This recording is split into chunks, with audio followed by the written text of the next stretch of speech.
Hi there, Sanibonani Molweni. Welcome to Fix Channel. When you're here, please subscribe before the end of the video. Frathani, thank you for love and support.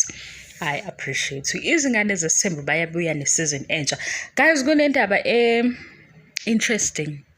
Ukuthi uMpilo uzoba no-21 and ade ngifunda la ukuthi izinto ezizokwenzeka kuzingane zeSembu sizobona uMpilo angazi uma bazomenzela i-traditional ceremony okuwumemulo.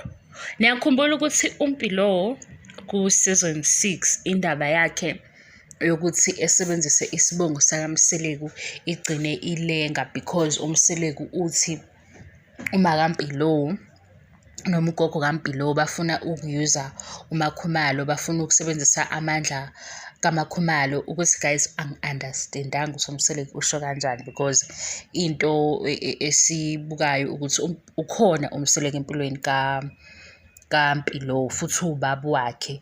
Why kuzoba kusetshenziswa uMakhumalo? Ingoba uMakhumalo ozobe enza izinto zikaMpilo noma ingoba uMakhumalo ubenza izinto zikaMpilo sebefuna ukuthatha uMpilo ngoba semdala?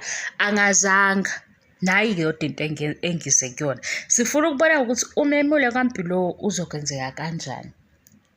Ngeke ngizwe phela ngike ngezwa kukhona usisi othi yena wenzelwa kabili umemulo because komalume kwafika ukuthi uno-21 ingakalungi indaba yesibongo sakhe.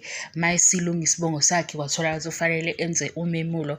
So ngi-interested ukubona ukuthi kuMpilo bazothini, bazomenzelani umemulo. Angithi siyakhumbula ukuthi u-Abo bamenzele konje yini Nkosi yami lo mcimbi lo ola ku-16 wentombazane.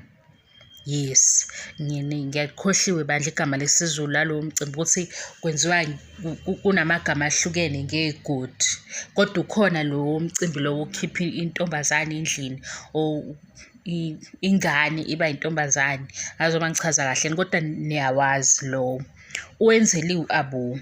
Uma kufika kuMpilo safika sekuyi-birthday celebration esehlanganisa u-18.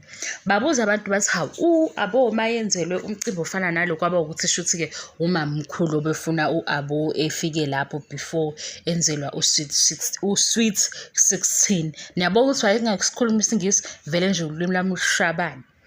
SekuMpilo-ke u-18 sambona bekukuhle befaka u-white omuhle wamenzela kahle uMakhumalo, amakhosikazi ayekhona nje kwabamnandi, kwaba nje i-birthday celebration enhle. Useno-21 ku-21 angithi kune-21st yesingisi mase kuba nomemulo.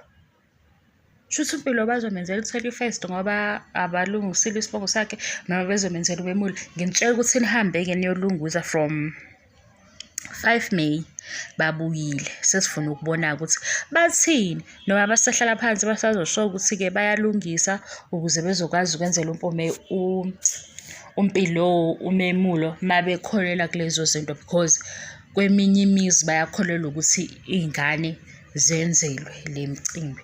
Abakholwayo-ke abanye abangakwenzi ngenxa yokholo lwabo, kodwa uMpilo useno-21 mangingaphosisi, okusho ukuthi singabona i-21st party, sibone umemulo, uma kukhona umfana sekhuluma naye ngoba engathi ubenenkinga yokusaba abafana.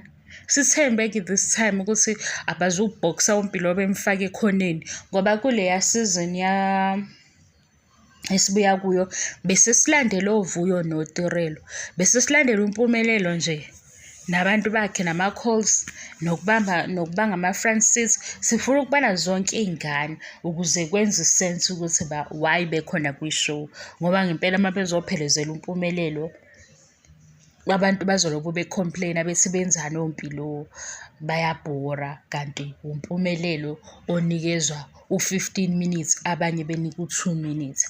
Ngiyabonga i-support guys, ngiyabonga, angiqedi. Bye.